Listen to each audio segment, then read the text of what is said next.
It's a long story, but one you've never heard before. This story is about a place that dwells on the mountain, a place where bad things happen.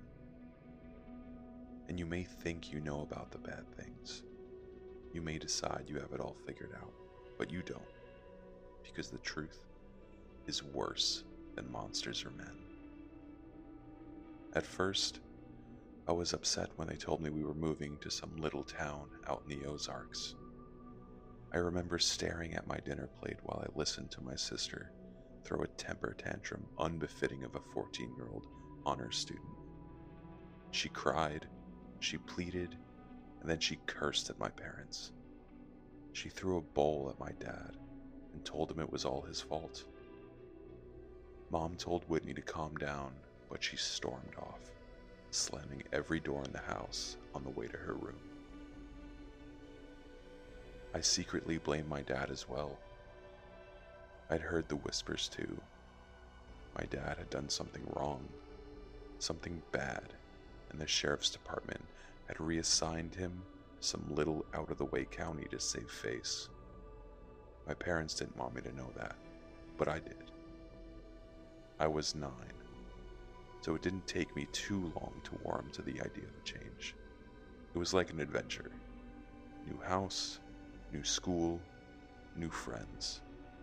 Whitney, of course, felt the opposite. Moving to a new school at her age is hard.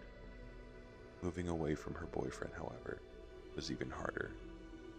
While the rest of us packed up our things and said our goodbyes, Whitney sulked and cried and threatened to run away from home. But a month later, when we pulled up to our new house in Drisking, Missouri, she was sitting right next to me, texting viciously on her phone. Thankfully, we moved over the summer, and I had months of free time to explore the town. When Dad started his new job at the sheriff's office, Mom drove us around the city commenting on this and that. The city was much, much smaller than St. Louis, but also a lot nicer. There were no bad areas, and the entire town looked like something you'd see on a postcard. Drisking was built in a mountain valley surrounded by healthy forest land, with walking trails and crystal clear lakes. I was 9, it was summer, and this was heaven. We'd only been living in Drisking a week or so when our next door neighbors came to introduce themselves, Mr. and Mrs. Landy and their 10-year-old son Kyle. While our parents talked and drank mimosas, I watched the Landys' lanky, red-headed son hung out in the doorway, shyly eyeing the PS2 in the living room. Do you play?" I asked. He shrugged. Not really." Do you wanna? I just got Tekken 4. Kyle glanced at his mom, who had just been handed her third mimosa. "Yeah, sure." And that afternoon, with the ease and simplicity of our age, Kyle and I became best friends. We spent the cool summer mornings outside exploring the Ozarks and the hot afternoons in my living room playing the PS2. He introduced me to the only other kid in the neighborhood our age, a skinny, quiet girl named Kimber DeStaro. She was shy but friendly and always up for anything. Kimber kept up with us so well that she quickly became the third wheel on our tricycle. With my dad at work all the time, my mom consumed with her new friendships, and my sister locked in a room all day, the summer was ours to take, and take it we did. Kyle and Kimber showed me where all the best hiking trails were, which lakes were the best and most accessible by bike, and where the best stores were in town. By the time the first day of school rolled around in September, I knew I was home. On the last Saturday before school started, Kyle and Kimber told me they were going to take me somewhere special, somewhere we hadn't been yet. The Triple Tree. What's a Triple Tree? I asked. It's a totally awesome, totally huge treehouse out in the woods, Kyle said excitedly. Whatever, Kyle, come on. If there was a freaking treehouse, you would have showed it to me already. Nuh-uh, we wouldn't have. Kyle shook his head. There's a ceremony for first-timers and everything. Kimber nodded eagerly in agreement, her dark orange curls bouncing off of her tiny shoulders. Yup, it's true, Sam. If you enter the treehouse without the proper ceremony, you'll disappear, and then you'll die. My face fell. Now I knew they were making fun of me. That's a lie. You guys are lying to me. No, we're not, Kimber insisted. Yeah, we'll show you. We just have to get a knife for the ceremony and we'll go. What? Why do you need a knife? Is it a blood ceremony? I whispered. No way, Kimber promised. You just say some words and carve your name into the triple tree.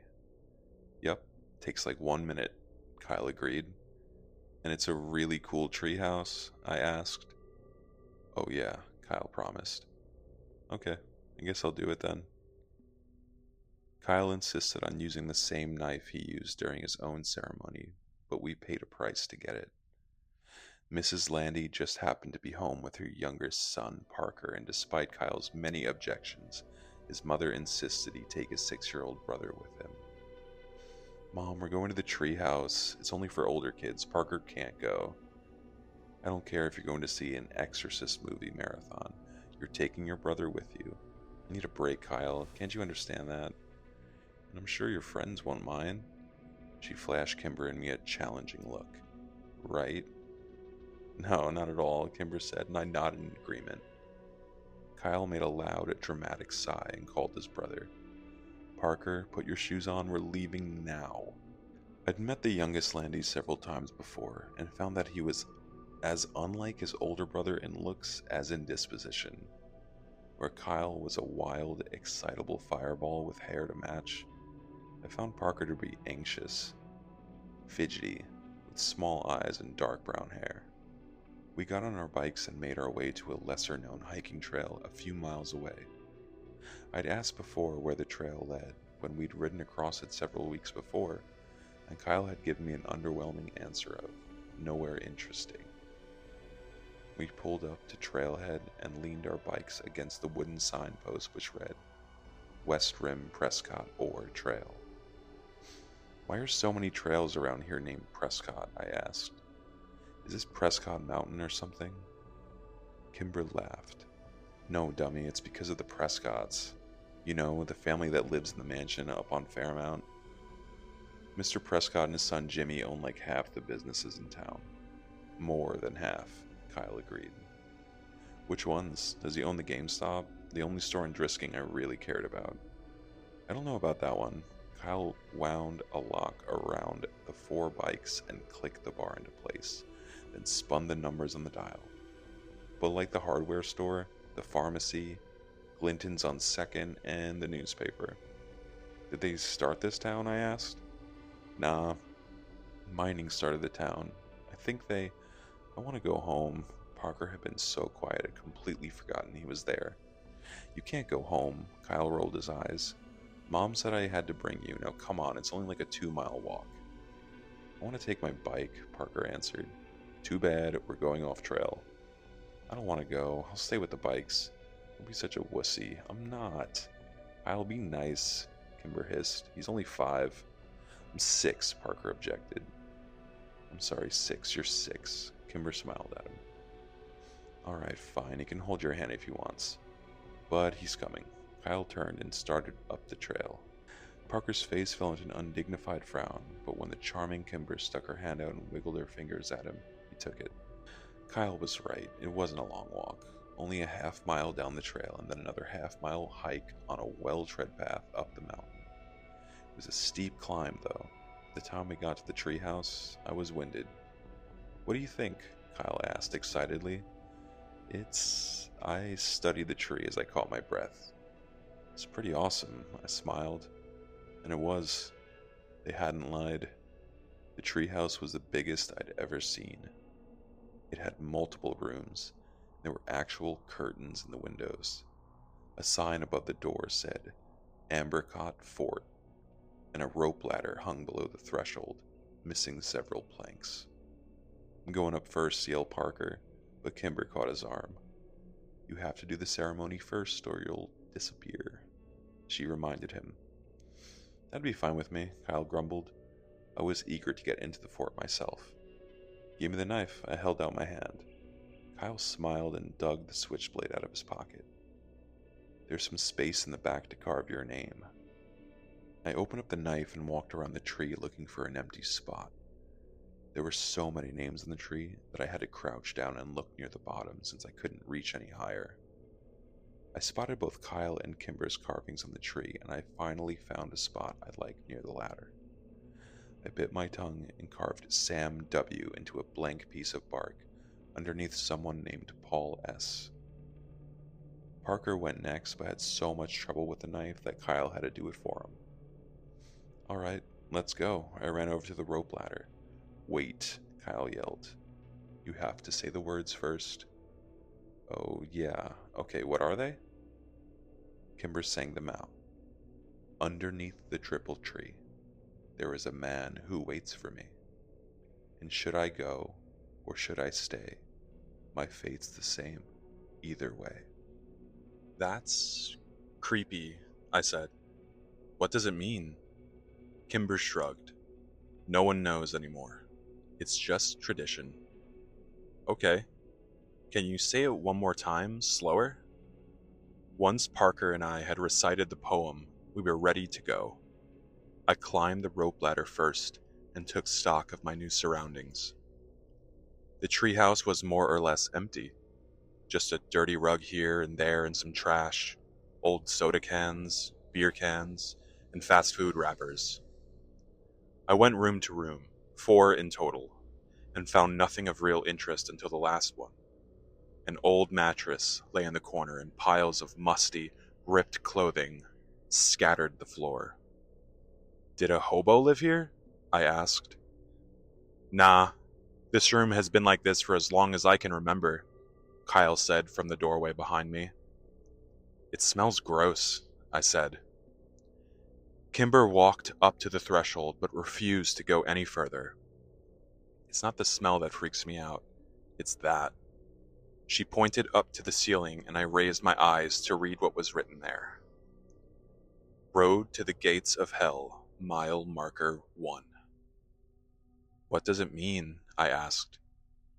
"It's just older kids being dicks," Kyle said. "Come on, I'll show you the best part of the treehouse." We walked back into the first room, and Parker looked up at us and smiled, pointing down to what he'd clumsily carved into the wooden floor. "Fart," Kyle read. "That's hilarious, Parker." He rolled his eyes, but his little brother didn't pick up on the sarcasm and smiled proudly. Kimber sat down on the floor next to Parker, and I sat on his other side. Kyle took the knife from his brother and then walked across the room and wedged the blade between 2 planks of the wooded wall. He pushed and the board gave, opening up a small, secret compartment in the wall. Kyle took something out and pushed the plank back in until it was flush with the others. "Check it out." He turned around and proudly held up 2 cans of Miller Lite beer. "Whoa," I said. "Ew, warm beer? That's gross." "How do you even know it was there?" Kimber asked. "Phil Sanders told me." "Are you going to drink it?" I said. "Hell yeah, we're going to drink it." Kyle came and sat down in our circle, popped open the first beer and offered it to Kimber. She eyed it like he was trying to hand her a dirty diaper. "Come on, Kimmy." "Don't call me that," she yelled at him and then reluctantly took the open beer. She smelled it and made a face, then pinched her nose and took a small swig. Kimber shuddered. That was even grosser than I had imagined. "I don't want any. I'll tell Mom," Parker said quickly as the beer passed in front of him to me. "Good, because you ain't getting any," Kyle promised. "And you won't tell Mom shit." I put on my best poker face and took a long, deep swallow of the warm beer before I had a chance to smell it. It was a poor decision, and when I retched, the foul yellow liquid went all over my shirt. Oh man, now I'm gonna smell like beer. We spent the next hour and a half drinking the 2 cans of Miller Lite, and after a while the taste grew more tolerable. I couldn't tell if I was becoming a man or actually getting drunk. I hoped it was the former. When the last drop of the last beer was consumed, we spent 20 minutes trying to determine if we were drunk. Kyle assured us that he was wasted, while Kimber wasn't sure. I didn't think I was, but I failed all of our drunk tests. Kimber was in the middle of reciting the alphabet backwards when a loud metallic grinding suddenly pierced the calm mountain air like a gunshot. Kimber stopped talking and we spent a few minutes staring at each other, waiting for the noise to end. Parker curled into Kimber and put his hands over his ears. After what seemed like 10 whole minutes, the sound ended as suddenly as it had began. "What was that?" I asked, and Parker mumbled something into Kimber's sweatshirt. "Do you guys know?" I tried again. Kimber stared at her feet as she crossed and uncrossed them. "Well, it's nothing," Kyle answered finally.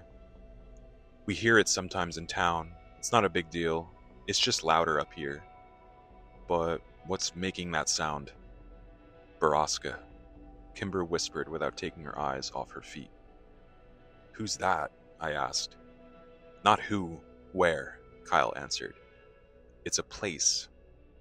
"Another town?" "No, it's just a place in the woods." "Oh." "Bad things happen there," Kimber said more to herself than me. "Like what?" "Bad things," Kimber repeated. "Yeah, don't ever try find out, dude," Kyle said behind me, "or bad things will happen to you too." "But like, what bad things?" I turned around. Kyle shrugged and Kimber stood up and walked over to the rope ladder. "We'd better go. I have to get home to my mom," she said. We climbed down the ladder one by one and then started the walk back to the trailhead in an unfamiliar silence. I was dying of curiosity about Borrasca, but couldn't decide if and what to ask about it. "So, who lives there?" "Where?" Kyle asked. "Borrasca." "The skinned men," Parker answered. Kyle laughed. "Only babies believe that." "Like men who are skinned? Like their skin is gone?" I asked excitedly. "Yeah, that's what some kids say. Most of us stop believing in that, though, when we turn double digits," Kyle said. I looked back at Kimber, who was still 9 like me, but she was staring down the trail, ignoring us. That seemed to be the end of the conversation, and by the time we reached our bikes, the awkwardness was gone and we were giggling, trying to decide if we were too drunk to bike home. School started 2 days later, and I'd completely forgotten about Borrasca. When my dad pulled up to the curb to drop me off that morning, he locked the doors before I could get out. "Not so fast," he laughed.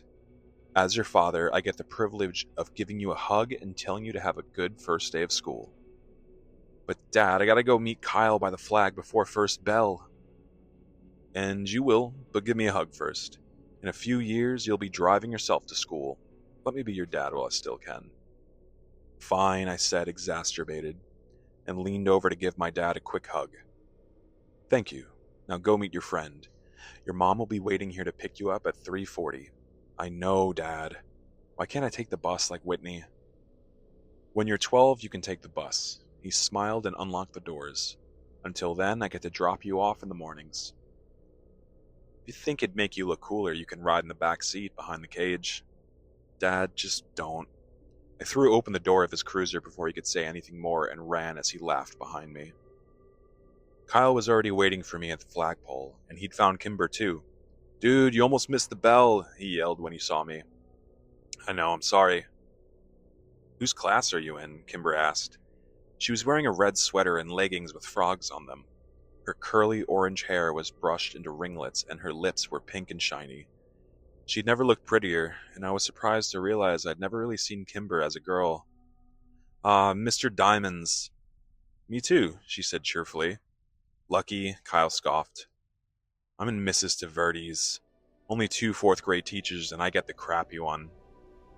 Kimber grimaced. "Yeah, my mom had her when she was a kid." "What's wrong with her? What did she say?" "Just that she's strict and gives out homework on the weekends." "On the weekends? Fuck." "Excuse me, Mr. Landy?" I immediately recognized the tall man that had suddenly appeared behind the white-faced Kyle. "So sorry, sir. I meant dang." Kimber giggled. I'm sure you did, he nodded. Hi, Sheriff Cleary. Even though I only met him a few times, I liked my dad's boss, and he liked me. Well, hello, Sammy. Are you excited for your first day? Sheriff Cleary crossed his arms in front of him and widened his stance imposingly, but gave me a wide smile. Yes, sir, I said, and then added lamely, What are you doing here? I'm giving a presentation to the 5th and 6th grades about safety when walking to and from school. Yeah, he gives it every year, Kyle muttered. Cool, I smiled. Sheriff Cleary nodded at me and then turned and walked away. I looked around confused. Where's Kimber? She took off. She is annoyingly on time to everything. And as if to illustrate his point, the bell rang. We both ran up the stairs and inside. I walked into class and saw that Kimber had saved me a spot next to her at the back. Mr. Diamond, a short, round man, or 40 or so, nodded at me when I came in. Mr. Walker, I presume? Yeah, that's me, I mumbled as I rushed past him to the desk next to Kimber. Welcome to Drisking Elementary, and for the rest of you, welcome back. Go Grizzlies! The class echoed a reluctant and subdued, Go Grizzlies. Kimber introduced me to the other kids in the class throughout the morning. Most of them were nice, if sort of underwhelmed by me. They said their hellos and asked where I was from, and the conversations usually ended with an unimpressed, okay. A group of girls who sat near the front snuck looks at us all morning and snickered. I asked Kimber who they were, and she just shrugged. During our second break, they came up and talked to me. Are you friends with Kimber DeStaro? A tall, dark-haired girl asked me. Yeah, I answered and looked over at Kimber. She was watching me with worried eyes. Are you related to her? No. I didn't think so, because you don't have orange hair. I didn't know what to say to that. You don't have to be friends with her, you know, said the second girl with the oddly round face. I want to be friends with her. A third girl behind the other two snorted. She had pretty autumn hair and a rude upturned nose. Well, if you do, you're going to be in the ugly kid group, the first girl warned. And once you're in that group, you can't leave it, ever. Better than the bitch group, I said. Rude nose and round face gasped, but dark hair smiled. We'll see, she said, and the three returned to their corner of the room. I sat back down next to Kimber feeling like a badass. It was the first time I'd ever used a swear word in front of anybody other than Kyle. What did they say to you? Kimber asked nervously. They said you're too pretty to be near them and that you make them look gross, so we have to stay away from them. Liar, Kimber answered, but I could tell she was smiling. We met Kyle in the cafeteria at lunch, and he had nothing but bad things to say about his morning. Mrs. Taverty was old and mean, and she made everyone come up and say something about themselves, even though the class only had 14 kids and they all knew each other. When the bell rang for recess, I went to throw my lunch away with Kyle, and I bumped into a kid I hadn't seen before. Hey, are you Sam Walker? The kid asked. Yeah. Oh, your sister is dating my brother. Oh man, Kyle laughed. Your sister is dating a white tiger? Shut up, Kyle, it's Whittaker, the kid grumbled. She's gonna be Whitney Whittaker. As funny as it was, I couldn't help but be a little surprised. Not that I've been paying attention, but I'd only seen Whitney out of her room once over the summer. Where did she meet him? I asked the Whittaker kid. I don't know, probably at his job. His job? Where? He works at Drisking Water. It didn't make any sense to me, but I shrugged it off. I did remember my mom giving Whitney some menial tasks like getting the car washed and setting up some utilities to get her out of the house. Maybe she met him once and they started dating over text. Teenagers were weird. The rest of the school week followed much like the first. We were well into the first month when I heard someone mention the skinned men again. We were out on the playground and Kyle and I were trying to start a fire with 2 large wood chips. I'd just given myself a splinter when the distant sound of metal grinding on metal flooded over the playground, silencing every one of us. Borrasca, I said in awe. Yup, said Phil Saunders. The skinned men kill again. Hey, Kyle said only babies believed in skinned men. I threw an accusatory look at Kyle. They do. Phil is just stupid. Am not. Ask Danielle. She's seen them. Phil scanned the playground and then yelled at a blonde girl talking to Rude Nose. "Hey Danielle, come here." The blonde girl rolled her eyes but came skipping over anyway. "What do you want? I told Kayla doesn't like you, Philip." "No, tell them about the skinned men." Phil gestured to the air around us, which was filled with the metallic scraping coming down from the mountain. "You tell them." "No, you saw them, so you tell them." "I didn't see them. Paige saw them." "Oh."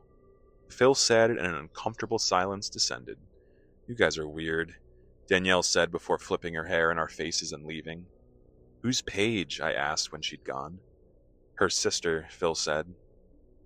"Paige disappeared when we were like 5, Kyle said. "After she saw the skinned men," Phil added.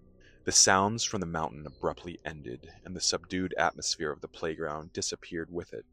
When the bell rang, Kyle lined up in his class line, and since Phil was in my class, I made sure I was behind him. The teachers began to count us off. "Hey, what else do you know about Borrasca?" I whispered to him. "My brother said that's where people go when they disappear, to Borrasca." "What happens to them there?" "Bad things," he said, and then shushed me when I asked him what that meant. The year dragged on, and it wasn't until Christmas break that I heard the machine at Borrasca again. It was December, and there was a thick blanket of snow on the ground which only served to amplify the noise from the mountain. I sat in my room listening to it for a few minutes, trying to decide what was happening in the place that bad things happen. Saw my dad's cruiser pull up out the window and went downstairs to greet him. As I passed my sister's door, I heard her giggling in that annoying teenage girl way, and I cringed. I hoped Kimber never got like that. "Dad!" I skidded on the landing just as he opened the door. My dad stomped the snow off of his boots and threw open his arms. "Sammy, how many years has it been?" he joked. It was true, I hadn't seen much of my dad lately since he was working so much. Doing what? I didn't know, since this was the quietest, lamest town ever. Mom thought the sheriff was grooming Dad for his job, since Cleary was so old, and Dad never really agreed or disagreed with her. He'd only been at the department 7 months after all, and he doubted people in the county would vote for him. "Hey Dad, do you hear that? That machine-sounding noise?" "Yep, I hear it in town every now and then." "Do you know what it is?" "I asked the sheriff about it, and he told me the noise comes from private property up in the Ozarks." "Is the property called Borrasca?" I asked quickly. "I have no idea. Borrasca? Where'd you hear that?" I shrugged. "Kids at my school." "Well, it's nothing to worry about, Sammy. Probably just some logging equipment." "But is the place called Borrasca? Have you heard that name before?" "No, I have not heard that before." Dad pulled his boots off and shrugged off his coat. Looking toward the kitchen, I could tell I was losing him. "Have you ever heard of the skinned men?" I asked quickly. "Skinned men? Good God, Sam. Is your sister telling you these stories?" "No," but he wasn't listening to me anymore. "Whitney!" he yelled up the stairs. "No, Dad, Whitney doesn't even talk to me," I repeated.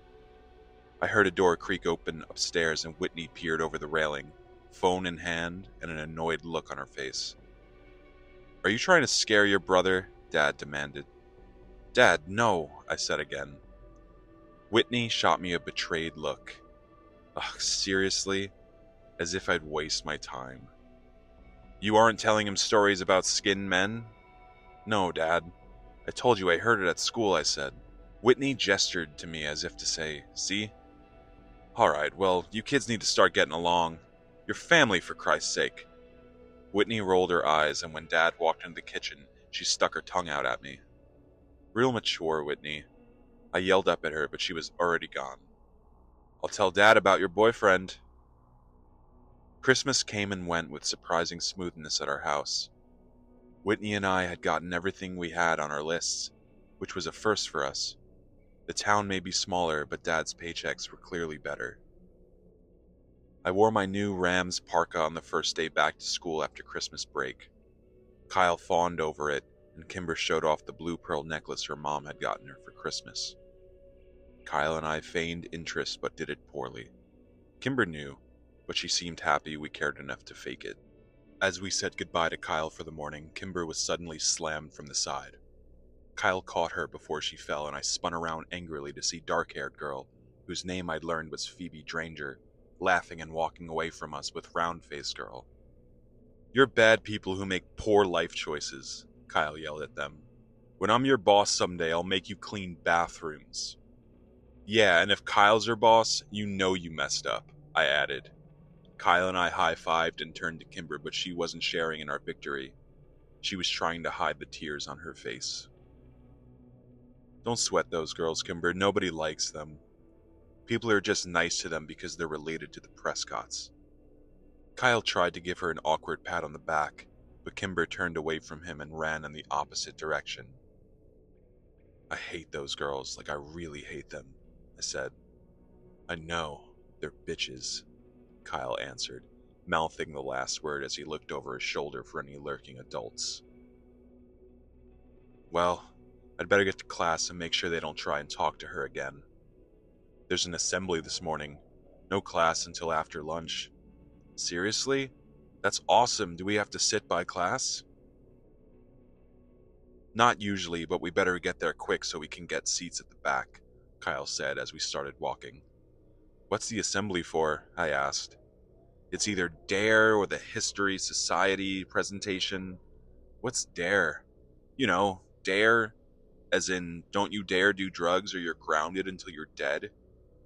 "Oh, I hope it's the history thing then." We found Kimber already in the auditorium. She had collected herself and saved us both seats at the back of the room. She waved us over just as the puffy, stern Mrs. Taverty walked onto the stage. "Hello, 4th grade students. This morning we have a special presentation for you from the Historic Preservation Society of Drisking. If you have questions during the course of the lecture, please raise your hand." "Like that'll happen," Kyle laughed. "Now, I'd like to introduce you to Mr. Wyatt Dowding, Miss Catherine Scanlon, and of course, Mr. James Prescott." "What? Jimmy Prescott and not his dad? That's so weird," Kimber whispered. "Dude, Thomas Prescott has done this presentation every year for like 20 years, Kyle said. It's definitely weird." "It's not weird," whispered Mike Sutton from behind us. He leaned forward. "Tom Prescott went crazy like a year ago. He didn't do the presentation last year when my sister was here either." "I don't like Jimmy Prescott," Kimber shook her head. "He gives me the heebie-jeebies. His dad is so much nicer. He's like a grandpa." The presentation was slow and boring. Mr. Dowding and Mrs. Scanlon talked about the first settlers here, the Cherokee and the Trail of Tears.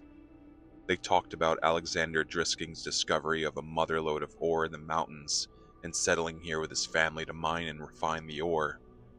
Then James Prescott took the stage from there to tell the story of his family's early journey to the town and their role in the revitalization of Drisking himself in the late 50s.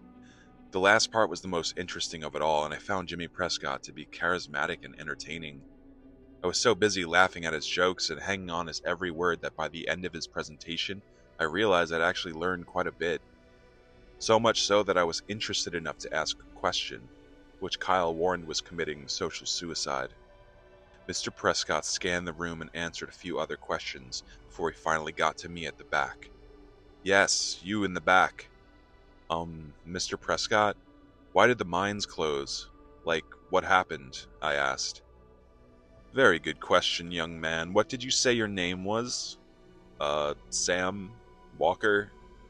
"Ah, I believe I met your father the other day at the sheriff's office. Welcome to Drisking. As for your questions, most of the mines were closed in 1951 after a long period of unprofitability. The mountain had simply ran out of the iron ore, the mills and refineries were abandoned, and the town suffered for years. The miners and the families moved away, stores went out of business, schools closed, and Driskin became a ghost town. That would have been the end of it if it weren't for stubborn families like mine who refused to leave. We refused to give up on the town, and after many, many years of hard work, Drisking became the picturesque little haven in the Ozarks that it is today. I hope that answers your question. I sat back down and Kyle shook his head at me. Bro. The assembly suffered through another 15 minutes of awkward Q&A until Mrs. Taverdi finally cut us loose. We were released into the cafeteria to wait for the lunch lines to open. Kyle, Kimber, and I sat in our usual corner. That was so boring, Kyle whined. When are they going to figure out that no one cares about Drisking's history? Seriously, I fell asleep like 3 times. Kimber nudged me. Sam seemed to care, she teased. I just want to know about the mines. Mines are creepy, that's all. Yeah, but all of our mines were blown up. You can't go in them anymore, Kyle said. Blown up? I asked. Kimber nodded. Some kids died after going into the mines, so the city set off some of those controlled blasts to implode the caverns. At least that's what my mom said. They messed up, though, and I heard they blew up the water table or poisoned it or something. What? How do you know that? Kyle asked. Kimber shrugged. I heard my dad talking about it. Did they use C4 or something? I guess. So, like, we all drank the water, so we all have C4 in our bodies, and we could explode at any minute? Kyle said, excitedly. Do you think that's what happened to all the missing people? I asked him. Just sitting there one day and then boom? Yeah, dude, Kyle grabbed my shoulders, and that's where the skin men come from. I made the international symbol of mind blown, and we laughed hysterically. You guys are dumb. Kimber rolled her eyes, but then she laughed when Kyle fell on the floor pretending he was exploding.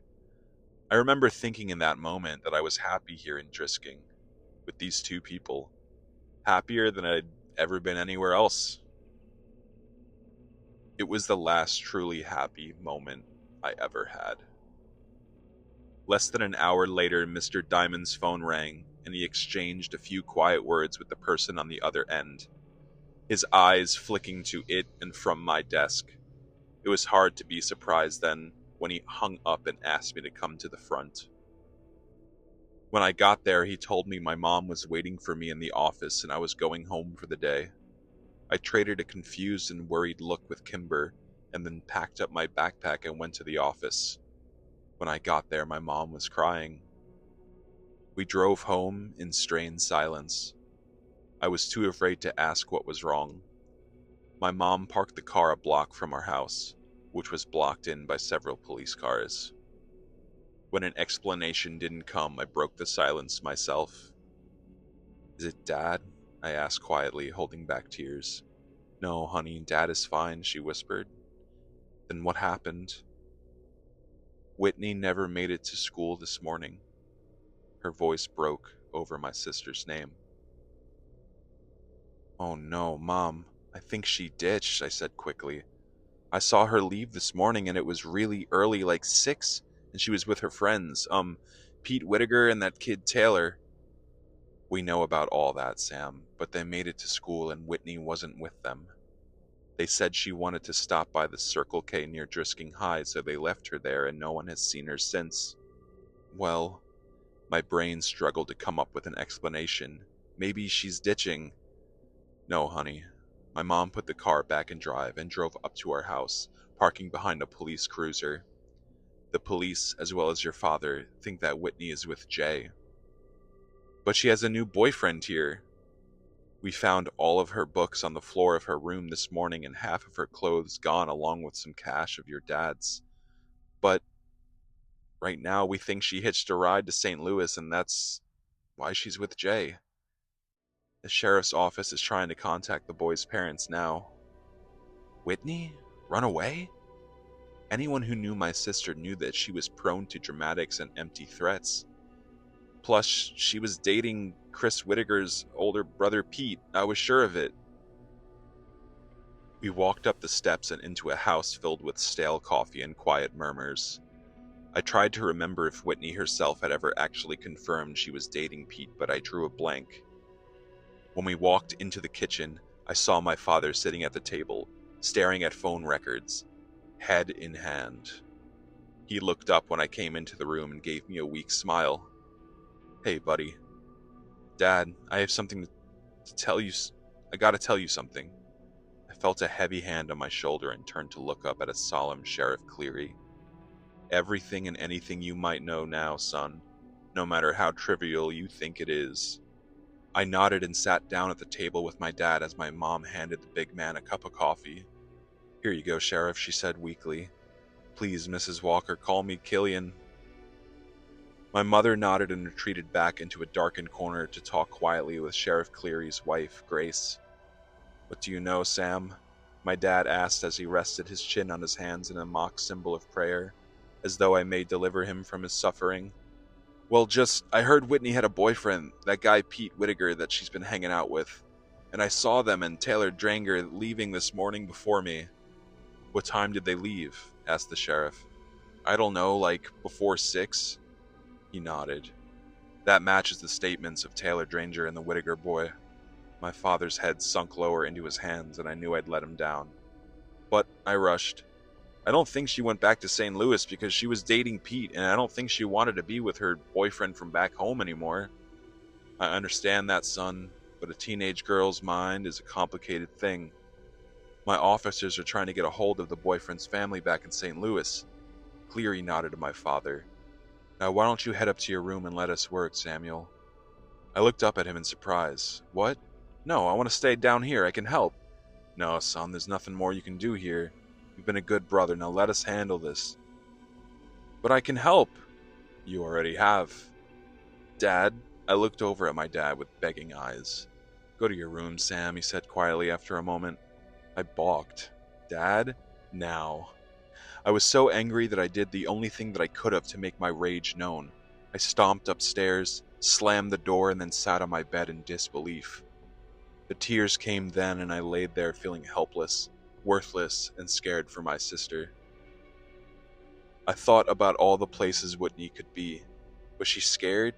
Was she alone? Was she dead? When the sun began to set, I finally got out of bed and went to check my email. I was expecting lots of messages from Kimber and Kyle, but there was only one. Did she go to the treehouse? I sat staring at the computer screen for almost a minute. Kimber's words from last fall echoed in my brain. If you enter the treehouse without the proper ceremony, you'll disappear and then you'll die. I didn't buy that, and Whitney had gone to Circle K that morning, and I especially didn't believe that she'd hitchhike out of town. Nothing they were saying downstairs made any sense if you knew my sister, but maybe this did. Maybe she and her boyfriend went to the treehouse to make out or something, and maybe he'd left her there. Maybe she'd gotten lost, or maybe the skin men found her. That was the worst thought of all. I didn't need to sneak out because the police were too busy with my parents to care about me anyway. I snuck my bike out of the garage and rode the 3 miles to the West Rim Prescott Ore Trail. When I got there, I saw 2 bikes already locked to the signpost and my 2 best friends sitting in the snow next to them. I knew you'd come, Kyle said when I pulled my bike up, and Kimber ran up to hug me. I'm so sorry, Sam. There was really nothing for me to say, and they didn't push. Kimber took my arm and we started up the trail. The silence between us was stretched, but comfortable. We trudged through the snow, and all the while I searched for the telltale footprints of others, but the snow was coming too fast. The hike up the mountain was harder and wetter than what we had come in the fall, and when Ambercott Fort finally came into view over the ridge, it was a welcome sight. The sun was getting low, and we hadn't brought flashlights. I fell as I ran up to the tree, calling my sister's name to the quiet wild. Kyle was right behind me and leapt impressively onto the rope ladder, climbing quickly up the planks. I kept calling Whitney's name, waiting for Kyle to yell that he'd found her, or that there was at least some sign of her. And then I heard Kimber quietly say my name from where she stood at the triple tree. I ran over and tried to follow her eyes to confirm what I already knew was there, and then I found it, freshly carved near the top. Whitney W. My breath froze in my chest, and my vision blurred with unwelcome tears. And as the sun took its last desperate breath before plunging into the deep of the horizon, a deafening, metallic whirl sang out from the wilderness and spilled down the mountainside.